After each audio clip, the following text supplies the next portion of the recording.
እንኳን በዓል ሕዳር ጽዮን በሰላም አብጽሕኩም አብጽሕና ሰበኻ ጉባኤ ርእሰ አድባራት ወገዳማት አክሱም ጽዮን መሰረት ስልጣን ዓለምን ፍልስፍና አፍሪካን ፊደላትን ቆጻጽራ ዘመንን ዝተቀመረላ ሕምብርት ታሪኽ ኢትዮጵያ ከተማ አክሱም ንዑ ሕዳር 21 በዓል ሕዳር ጽዮን በሐዋር ነኽብርና በለት ጻውዒታ ተቀር ቅዱስ ያሬድ ዜማታቱ ካብ ሰማየ ሰማያት ዝተቀበለላ መንበረ ጽላት ሙሴን ዘይተበረዘ ሃይማኖታዊ ጸጋታትን ዝርከበላ ልዕሊ 3000 ዓመት ዘቆጠረት ቅርስ ዓለም ኮይና በሐወልትታት ተመዝገበት አክሱም ዓመታዊ ክብረ በዓል ሕዳር ጽዮን ንምኽባር ተዳልያ ጽበየኩምላ እንኳን በዓል ሕዳር ጽዮን በሰላም አብጽሕኩም አብጽሕና ሰበኻ ጉባኤ ርእሰ አድባራት ወገዳማት አክሱም ጽዮን ሕዳር 21 ቀን የሚከበረው የእመቤታችን ምሳሌዎች የተገለጡበትና የተለያዩ ስራዎች የተሰሩበት ስለሆነ ነው። አንደኛ ነብዩ ዘካርያስ ሁለንተናው ወርቅ የሆነ የዘይት ማሰሮ በራሱ ላይ የነበረበትና 7 መብራቶች ያሉትን መቅረዝ ሲያበራ ያየበት ዕለት ነው። ሁለተኛ ታቦተ ጽዮን ዳጉንን ገልብጣ በመጣል ኃይሏን የገለጠችበት ዕለት ነው። ሶስተኛ ቀዳማዊ ምኒልክ ታቦቱን ይዞ አክሱም የገባበት ንግሥተ ሳባ ታላቅ በዓል አድርጋ የተቀበለችበት ዕለትም ነው።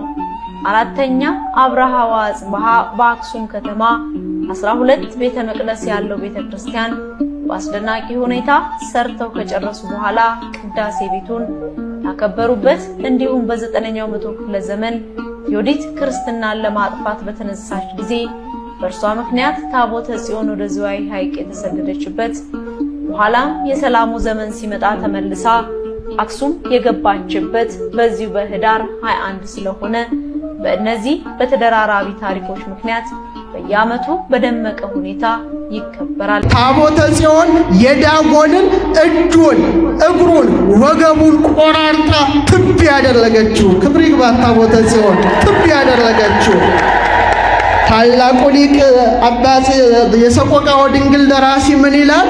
ታቦተ አምላክ እስራኤል ጽዮን ማርያም ዘነገደት ምድረ ኢሎፍሊ ወቀጥቀጠቶ ለዳጎን ነፍሳተ ብዙሃን ማይጎሊ የእስራኤል አምላክ የቃል ኪዳን ታቦት ወደ ፍልስጤም ሀገር የተማረከችው ጣዖት በእውነት ብዙዎችን ያሳሳተ ዳጎንን ቀጥቅጣ ጣለችው።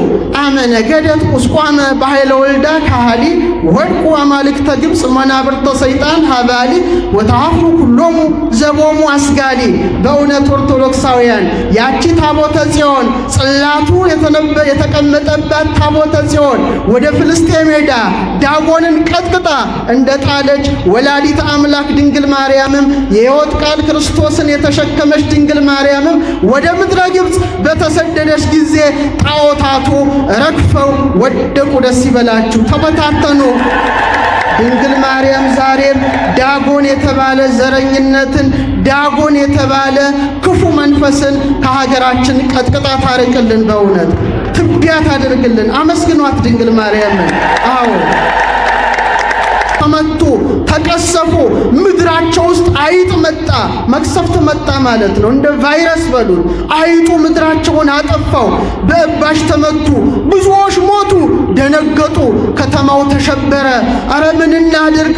በእግዚአብሔር የቃል ኪዳን ታቦት ላይ የድፍረት ኃጢአት ሰርተናል፣ ስለዚህ ወደ ሀገሯ ትመለስልን አንፈልግም ብለው የታቦተ ጽዮን ክብር በፍልስጤማውያን ተመሰከረ። ክብር ይግባት ታቦተ ጽዮን።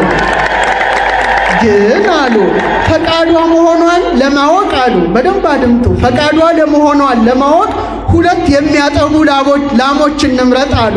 ላሞች ጥጆቻቸውን ይወዳሉ። ጥጆቻቸውን ብለው ከቀሩ ታቦተ ጽዮን እዚህ ትቀራለች።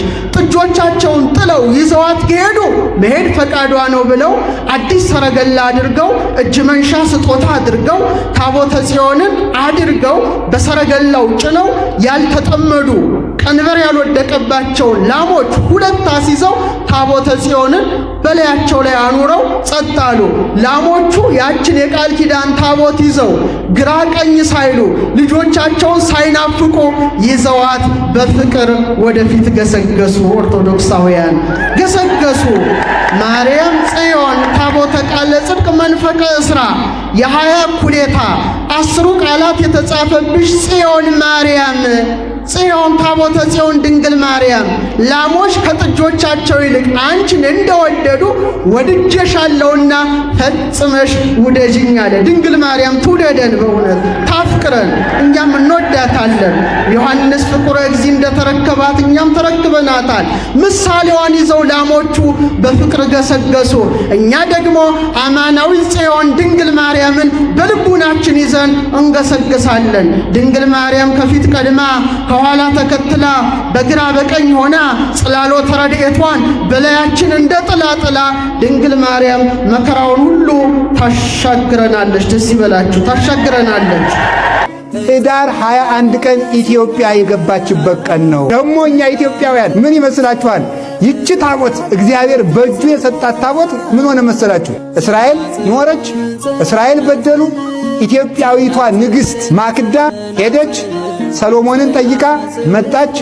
ከሰሎሞን ባጭር ቃል ሚኒሊክ የሚባል ጽንስ ልጅ ጸንሳ መጣች። ከዛ በኋላ ያ ልጅ አደገ፣ ወደ አባቱ ላከችው። ወደ አባቱ ከላከችው በኋላ ንጉሥ አደረገው ሰሎሞን።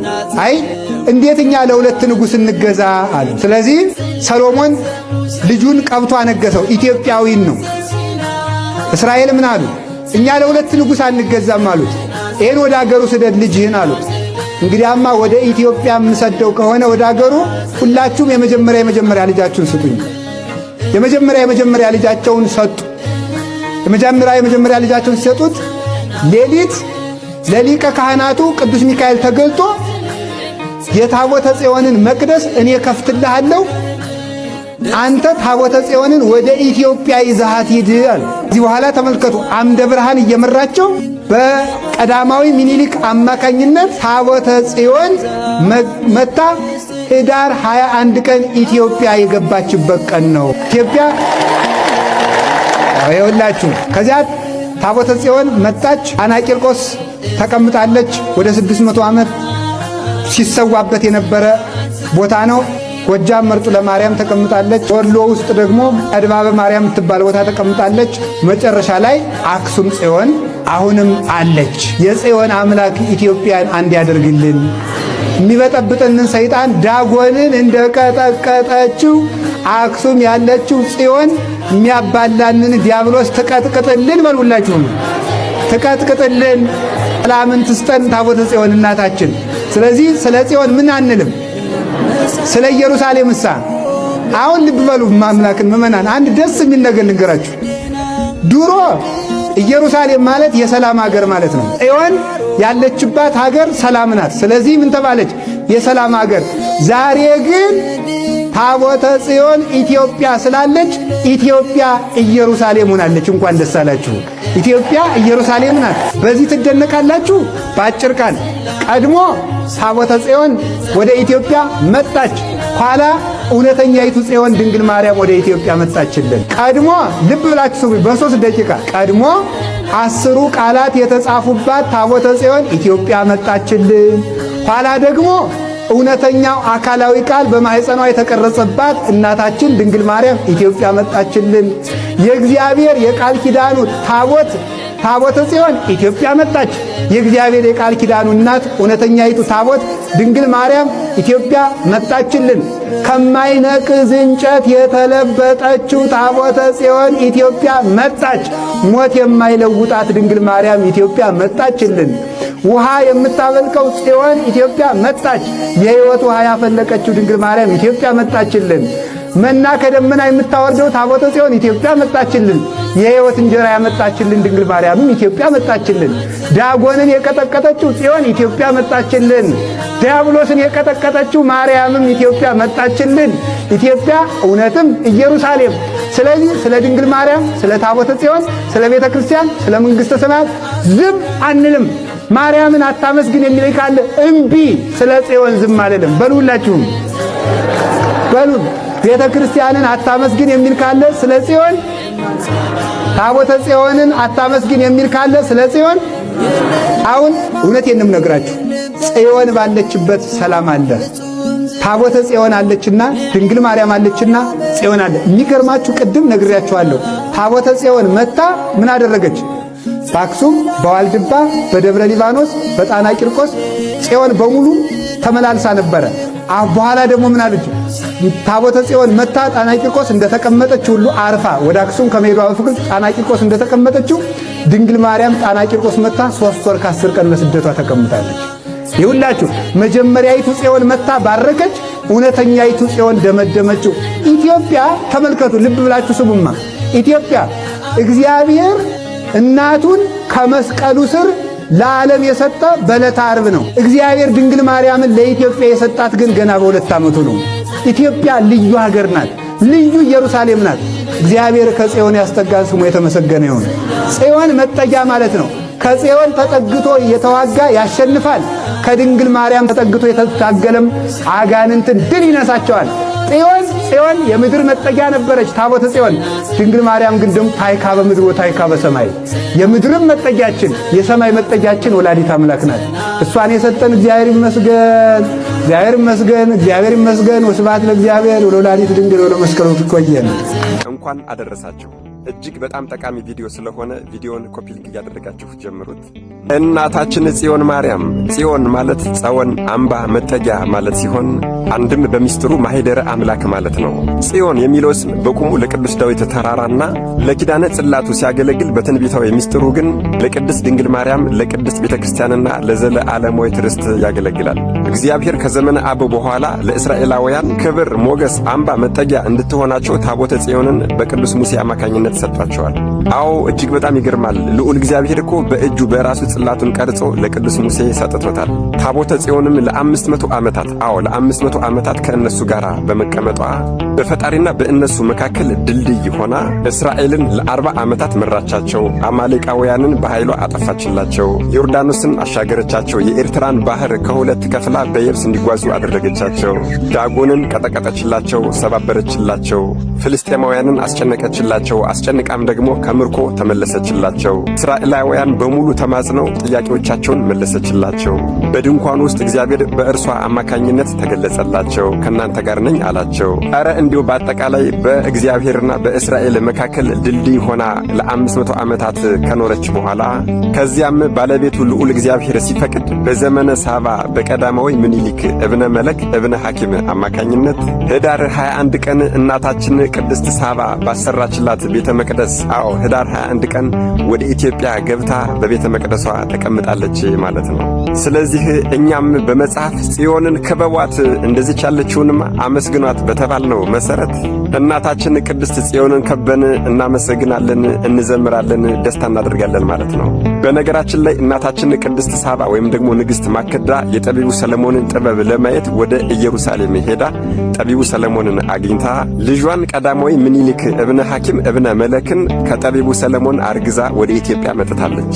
ከዚያ በኋላ ቀዳማዊ ምኒልክን ኢትዮጵያ መጥታ ወለደችው። እዚህ አድጎ ወደ አባቱ መልሳ ወደ ጠቢቡ ሰለሞን ላከችው። ከላከችው በኋላ ጠቢቡ ሰለሞን ልጁን ቀዳማዊ ምኒልክን በአየው ጊዜ በመልካቸው ተመሳሳይ ነበሩና ወዲያው ንጉሥ አደረገው። የእስራኤል ሰዎችም እንዴት ለሁለት ንጉሥ እንገዛለን ባሉ ጊዜ ጠቢቡና ንጉሡ ሰለሞንም ይሄንን ልጅን ወደ አገሩ እንድልከው ከፈለጋችሁ ሁላችሁም የመጀመሪያ ልጃችሁን ስጡኝ አላቸው። እርሱም የእስራኤላውያንን የመጀመሪያ ልጆች ለቀዳማዊ ምኒልክ ሰጥቶ ወደ ሀገሩ ወደ ኢትዮጵያ ሊልከው እየተዘጋጀ እያለ ሊቀ መላእክት ቅዱስ ሚካኤል ከልዑል እግዚአብሔር ታዝዞ ለሊቀ ካህኑ ተገለጸለትና የታቦተ ጽዮንን ቤተ መቅደስ ታቦተ ጽዮን ያለችበትን ቤተ መቅደስ እኔ እከፍትልሃለሁ፣ አንተ ደግሞ ታቦተ ጽዮንን ይዘህ ከቀዳማዊ ምኒልክ ጋር ወደ ኢትዮጵያ አብረህ ሂድ አለው። ከዚህ በኋላ እንግዲህ አምደ ብርሃን እየመራቸው ሊቀ መላእክት ቅዱስ ሚካኤል ብርሃንን እያሳያቸው በቀዳማዊ ምኒልክ አማካኝነት ታቦተ ጽዮንን ወደ ኢትዮጵያ ይዘዋት መጥተዋል ማለት ነው። ይሄም የተባረከ ወደ ኢትዮጵያ የገባችበት ቀን ደግሞ ኅዳር 21 ቀን ነው። ከዚህ በኋላማ ወገኖች ታቦተ ጽዮን ወደ ኢትዮጵያ ከመጣች በኋላ በጣና ቂርቆስ ገዳም ለብዙ ዓመታት ተቀምጣለች። ጎጃም መርጦ ለማርያም ውስጥ ተቀምጣለች። ወሎ ውስጥ ተደባበ ማርያም ተቀምጣለች። በመጨረሻም አክሱም ጽዮን ላይ ሄዳ ተቀምጣለች። አሁንም ድረስ በዚያው አለች። እነሆ በኢትዮጵያም የ3000 ዓመታት ዘመን ልትደፍን ጥቂት ዓመታት ብቻ ናቸው የቀራት። ልዑል እግዚአብሔር እኮ ለኢትዮጵያ ያደረገላት ቸርነትና ምሕረት እጅግ በጣም ይገርማል ወገኖቼ። ይሄው በጌታ ፈቃድ በእርሱ በራሱ ፈቃድ ቅዱሱን ዕፀ መስቀልና ጽዮን ማርያምን ይዘን ተቀምጠናል። እጅግ በጣም አይገርማችሁም?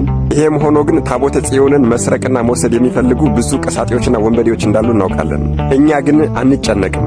አንጨነቅም። ምክንያቱም የመጣችውም የምትጠበቀውም በባለቤቱ በልዑል እግዚአብሔር በቸርነቱ ነውና እንጸልያለን እንጂ አንጨነቅም። በተለያየ ወሬም ራሳችንን አናማጥንም፣ አንጨነቅም። ባለቤቱ ራሱ ከፈቀደ ልትሄድ ትችላለች። የትኛውም ጉልበተኛ ቢመጣ ሊያስቀራት አይችልም።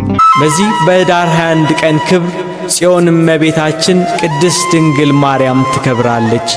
አማናዊት ጽዮን በኋላ ዘመን ለሰው ልጆች ሁሉ የተሰጠ ተስፋ የመዳናችን ምክንያት የተገኘው ከእመቤታችን ከቅድስት ድንግል ማርያም ነው። ጽዮን እመቤታችን ቅድስት ድንግል ማርያም ናት።